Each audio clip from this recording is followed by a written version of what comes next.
I was told, don't bother coming to Christmas. It's only for real family. So I sent the DNA results instead. They always said I wasn't really one of them, that I didn't look like Dad. So I got tested. Turns out, they were half right. Dad wasn't my father. Their mom wasn't their mother. Boom. Hey there. We're working hard to hit our first 1,000 subscribers. If you love true, emotional stories, hit that subscribe button. It helps more than you know. Now let's get into the story. I got the text while I was reheating last night's pasta. No greeting, no punctuation. Just that one sentence. Don't bother coming to Christmas. It's for real family only. It was from my cousin Lena. The same cousin who once asked if I was adopted in front of a table full of people during Easter dinner. Everyone laughed. I remember blinking, unsure if it was a joke or a test. My dad just said, "She's just joking, son." But his eyes didn't match his voice. And nobody told her to stop. That was 15 years ago. This text felt like the final brick in a wall they'd been building around me since I was a kid. Growing up, I knew something was off. I looked nothing like my dad, not in the maybe I took after mom kind of way. In the are you sure I belong here kind of way. My half-brother, Drew, had our dad's jawline and height. My half-sister, Ava, had our stepmom's sharp cheekbones and fire-starter temper. I had neither. My hair was darker, my eyes were hazel, not blue. My voice was deeper by age 12, and I was taller than both parents by 14. They chalked it up to genetics being weird sometimes. But I wasn't imagining the way my stepmom always introduced me as James' boy from his first situation, or how family photo walls skipped every school picture of mine between 2006 and 2012, the awkward years when I started asking questions like, why do we never visit mom's side of the family? I learned early not to ask those questions twice. When I was 16, I stopped trying to belong. If I was a guest in my own house, as Ava once said, then fine. I stopped bringing friends over. I stopped waiting for Dad to show up at my games. And I stopped trying to sit at the adult table during holidays. Every year, I brought the same store-bought dessert no one touched, wore the same polite smile, and left before dishes hit the sink. I was tolerated, like a draft in the room no one bothered sealing off. But that text from Lena? That changed everything. I stared at the message for a full 5 minutes. My microwave beeped 3 times. I didn't move. Not because it hurt. I'd already numbed myself to that kind of sting years ago, but because something about the wording crawled under my skin. Real family. What did that mean exactly? DNA? Loyalty? Blood? Proximity? What made them real and me not? I clicked on her name, scrolled up. The last message she sent was from August. Hey, can you help me move next weekend? Dad threw out his back again. I drove 90 minutes with a rental truck and carried a cracked treadmill up 3 flights of stairs while she texted someone from the couch. But sure, not real family. I didn't respond. I didn't argue. I just sat down and opened my laptop. There's a moment, right before you buy something you know might change your entire life, where your hands hover, not from doubt, but from anticipation. Like the moment before opening a letter you've already read 100 times in your head. I ordered a DNA test. Not because I believed them, not because I was desperate to be proven wrong, but because for the first time in my life, I wanted receipts. The holidays passed quietly. I didn't get a single text on Christmas. Not from Dad. Not from Drew or Ava. Not even a fake-forwarded Merry Christmas meme. The silence was loud. But the test kit came the day after, like a late gift with sharper edges. I followed the instructions, sealed the tube, and dropped it off at the post office on a windy Thursday. The woman at the counter smiled and said, "Family history stuff?" I shrugged. Something like that. While I waited, I kept my head down. Went to work. Cleaned my apartment. Ran. But my brain kept circling the same thoughts. If I wasn't my dad's biological son, then who was? If I was, then why did they treat me like a stranger who forgot to leave? 3 weeks later, the results arrived. I didn't open them right away. I stared at the notification on my phone like it was a warning label. Then I sat down, opened my laptop, and signed in. There was a name missing where there should have been one. Under paternal matches, it just said, no direct relative match. Then it gave me a confidence range. Highly unlikely that the tested individual is biologically related to James Porter, alleged father. There it was. Confirmation. But I didn't feel shattered. I felt focused, like a lens had clicked into place. The truth didn't end there, because as I scrolled through distant matches, something else hit me harder. One of the strongest matches, someone listed as half-sibling, wasn't Ava. And it wasn't Drew. It was someone I'd never met. A woman named Claire Richardson, age 24. Born in the same city as Ava. Same hospital. Something was off. This wasn't just about me anymore. This wasn't just about one lie. This was something deeper. And suddenly, I wanted to dig. Hard. It's funny how fast a question can rot into an obsession. First, it's a hunch. Then it's a possibility. Then it becomes all you can think about when you're driving, brushing your teeth, or staring at the ceiling at 2 a.m. That's where I was after reading those DNA results. My first thought was simple. Okay, I'm not James Porter's son. That wasn't even a shock at this point. It just confirmed a suspicion I'd quietly carried for years like a blister under a sock. But that match, Claire Richardson, that flipped everything upside down. I clicked her profile inside the testing platform. Same age as Ava. Born just 2 days before her. Same hospital. There was no denying it. The test listed her as a half-sister. Strong match. Not a glitch. And Ava, the person who'd mocked me for years, said I didn't belong, reminded me I was mom's mistake. She was nowhere in the match list. Nowhere close. That meant one of two things. Either Claire was some long-lost product of an affair, or Ava wasn't my father's daughter either. And I was starting to lean toward the second one. So I did what any rational adult would do in this emotionally delicate situation. I drove across the city to my dad's house and borrowed Drew's old toothbrush. It wasn't hard. He still lived at home, mid-divorce, mid-depression, and mid-unpacking his 8th starting-over job since college. I told him I was stopping by to drop off a box of my mom's old books I found. While he smoked on the patio and vented about his ex's soul-sucking personality, I pocketed the toothbrush from the upstairs bathroom like a petty thief in a soap opera. My heart was pounding like I was stealing government files, but it had to be done. I sent it in under a fake profile. Same company. Same lab. A week later, the results came in. My inbox buzzed just as I was getting off work. I sat in the car, keys still in the ignition, engine humming, while the page loaded. Match strength, low. Unlikely to be full or half-sibling of test subject. I read it twice. Drew and I weren't related. Not even close. Then I made a mistake. A brilliant, horrible mistake. I went back into my account and did a search for James Porter. There was a section where you could upload your own family tree, link known relatives. And someone had done that. Someone had publicly attached a family tree to their profile, my dad's profile, probably Lena. She was big on ancestry stuff, always posting about our Viking bloodline. And that's where the final blow landed. Ava wasn't there either.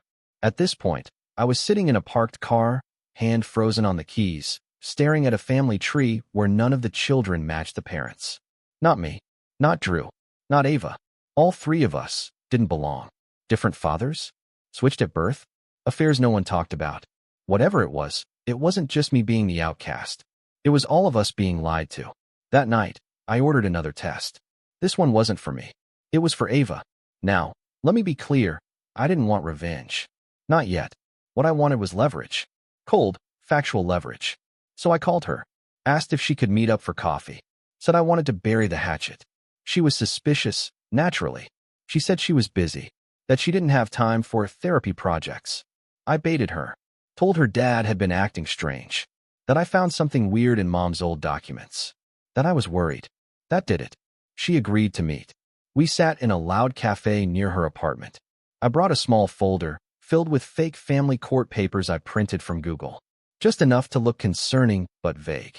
I told her dad might have falsified some documents about guardianship after our mom died. I watched her eyes flinch at the word guardianship. Then I told her I was doing a DNA kit just to confirm everything matched for legal reasons. I leaned back and waited. Sure enough, she said, I did one of those years ago. They're so creepy. That was enough. I nodded like I believed her. Asked her about work, made small talk. She relaxed. Then she excused herself to the bathroom and left her phone unlocked on the table. I took a picture of her profile info from her DNA app and left. I logged in later that night and synced the info into the main account I was building. A full web of connections, real relatives, false assumptions, and every branch was crooked. Turns out, Ava wasn't related to my father or my mother. Her real mom? A woman named Deborah Collins, who died giving birth in a different hospital, across town, on the exact same day our mother was supposed to have had Ava. And her father? Still alive. Still listed in the system. A man who was definitely not James Porter. I sat back in my chair, breathing slow. This was no longer about just one person lying. This was an entire web of cover-ups, layers of deception, and a family that had spent years making sure no one ever dug deep enough to see it. But now I knew. I knew what they were. And I was building a record, a storm, a truth bomb, and I knew exactly when I was going to drop it. Christmas might have been for real family only this year, but next year, I'd make sure they didn't make the guest list. There's a strange kind of peace that comes with knowing everything you believed about your family was a lie. Not relief, not clarity, but a calm, almost surgical detachment. I stopped feeling hurt the moment I realized the truth wasn't just about me. It was about all of us. And someone had orchestrated this mess on purpose. I wasn't ready to explode everything. Not yet. I still had one more question. Who was my real father? The DNA platform had a list of matches marked close relatives. Most were distant cousins, second or third degree connections, except for one. Name, Russell Dane. Age, 53. Location, 2 zip codes over. Match strength, likely biological parent. I stared at the name for a long time. I didn't recognize it. Not a neighbor. Not a friend of the family. No old photos came to mind. Just a stranger with my blood in his veins. I clicked into his profile, but it was bare. No family tree. No photo. No bio. But he had opted into messaging. So I wrote to him. Not an essay. Just this. Hi. My name's Tyler. I took a DNA test recently, and it says you might be my biological father. I don't want to bother you. I'm just looking for answers. No pressure. No drama. Just the truth. Then I logged off and waited. He replied the next day. His message was short, polite, and cautious. Hi, Tyler. This is a bit of a shock, to be honest. I haven't taken many of these tests. Can you tell me your mother's name? I did. He responded within the hour. Is her name Angela? Angela Bird? Did she used to work at St. Vincent's Hospital in the late 90s? My hands went cold. That was my mother's full name. She passed away when I was 7. And yes, she worked at that hospital until the week she gave birth to me. So I replied, yes, that's her. Then I waited. 5 minutes. 10. 20. Finally, I got this. Then I think we should talk. We met at a quiet park by a lake the following Saturday. I arrived early and sat on a bench with my hood up, watching the ripples in the water. A man walked up, tall and broad-shouldered, maybe 6 feet 3 inches. He looked around, spotted me, then hesitated like he was looking at a ghost. His name was Russell. He wasn't what I expected. He wasn't some loser with a history of bad decisions. He was calm, well-dressed, serious. He worked in architecture, had a wife, 2 grown kids, lived 30 minutes away, and he had no idea I existed. I remember your mother, he said. She was quiet, brilliant. We only saw each other a few months. I didn't know she was pregnant. She never told me. He looked away when he said that, like it hurt. I would have stepped up, he said. I want you to know that. I didn't know what to say to that. So I just nodded. We sat in silence for a long time. Then I pulled out the manila folder. The one with the printouts. The DNA matches. The photos. The lie. I didn't expect him to believe me. But when he looked through it all, my test, Ava's info, the false records, he exhaled slow. That's heavy. Yeah, I said. And it gets worse. I told him about my childhood. The way I was always the outsider. The way the family clung to each other while leaving me out like I was some obligation. The way they laughed when I questioned it. Then guilt tripped me when I pulled away. Russell didn't say much after that. But he put his hand on my shoulder before we left. If you ever want to meet the rest of my family, no pressure. But the door's open. It was the first time anyone said that to me. And meant it. Back at home, I sat at my desk and looked at everything I'd gathered. I had a DNA-confirmed biological father, a sister, Ava, who belonged to neither of our parents, a brother, Drew, who also wasn't related to any of us, and a family that lied about every inch of it. So I did what I was always told not to do. I talked. I emailed one person first, my cousin Lena, the one who sent me the real family-only text. I didn't insult her. I didn't threaten her. I just attached 3 PDFs, one for me, one for Ava, one for Drew, and added a one-line message. Since you're the expert on who counts as real family, I thought you might want to take a look. Her response came within minutes. She called me. Twice. Then she texted. What is this? Is this a joke? Where did you get this stuff? Tyler, are you serious? And finally, you need to talk to your dad. Like now. I didn't reply. I saved the texts, took screenshots, stored everything in a folder on my desktop. Then I opened my email, typed out a new message. To Dad, Stepmom, Drew, Ava, and Lena. Subject, let's clear the air. And I attached the full file. Every DNA result. Every screenshot. A little family Christmas package from me to them. Then I hit Save Draft. Not send. Not yet. That message was my nuke. I wanted to wait for the right day to drop it. And that day was coming. They'd tried to erase me from the family. So I'd return the favor. There are moments where you feel like the main character in a movie. Not because it's fun, but because reality starts feeling too scripted to be coincidence. The moment I walked into my father's house that Thursday night, the house I grew up in, the one where my name was never on the mantle, I felt it in my chest. This wasn't a home. It was a crime scene. And the secrets were the chalk outlines. My dad had called me earlier that day. No warning, no build-up, just a call from James Porter, the name in my phone I'd stopped associating with the word dad a long time ago. His voice was sharp, controlled, like someone holding back panic. Lena told me you've been snooping around. What the hell are you trying to do here, Tyler? Not, are you okay? Not, can we talk? Just straight into damage control. I told him I'd drop by, that there were things we needed to clear up. He didn't argue. That should have been my first red flag. The house looked the same. Clean, cold, beige walls. That weird smell of potpourri and burned coffee. My stepmom sat on the love seat, arms folded, eyes already rolling. Ava was perched on the stairs, phone in hand, pretending not to listen. Drew was in the kitchen doorway, chewing on sunflower seeds like a spectator at a fight. Dad sat across from me, hands clasped together like a coach mid-timeout. I dropped the folder on the coffee table between us. Go ahead, I said. Take a look. He didn't touch it. He just stared at me, and then said the most telling thing I'd ever heard him say. Why now? Not what is this? Not where did you get this? Not how do you know? Just, why now? That's when I knew. He wasn't shocked. He wasn't confused. He'd known. Maybe not every detail. Maybe not who my father really was, or Ava's, or Drew's. But he knew something was wrong, and he'd spent years choosing silence over answers. My stepmom was the first to snap. You think this little DNA stunt means anything? Those kits are garbage. You know that, right? They're just a money grab. I didn't even look at her. I spoke directly to him. Tell me the truth. Did you know I wasn't your son? Silence. Then he sighed and nodded. It wasn't theatrical. No tears. No angry outburst. Just a quiet, tired confirmation. He said he found out after my mother died, that she left a note with her will. Something vague. Something he didn't show anyone else. He never asked questions because, in his words, I figured it didn't matter. You were already my responsibility. That word, responsibility, hit like a slap. Like I was some debt he inherited. I asked about Ava. He wouldn't answer. I turned to Ava. Do you even know who your parents are? She flinched. For once, the smug confidence cracked. Then Drew spoke. I did a test last year, he muttered. Didn't match Dad either. Figured it was a fluke. I turned slowly to him. You knew, and you didn't say anything? He shrugged.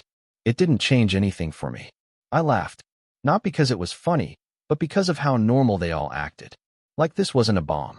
Like I'd just pointed out a crooked painting, not a collapsed foundation. They'd been pretending so long they forgot how strange it was. I stood up. I met my real father. That got everyone's attention. My dad's jaw tightened. My stepmom turned pale. He had no idea I existed. Because no one told him. Just like no one told me. No one spoke. So I took one last look around the room. Same photos on the wall. All of them cropped just enough to push me out of frame. Same holiday cards from relatives I'd never met. Same house. Only now, it finally made sense. It was never mine. I walked to the door.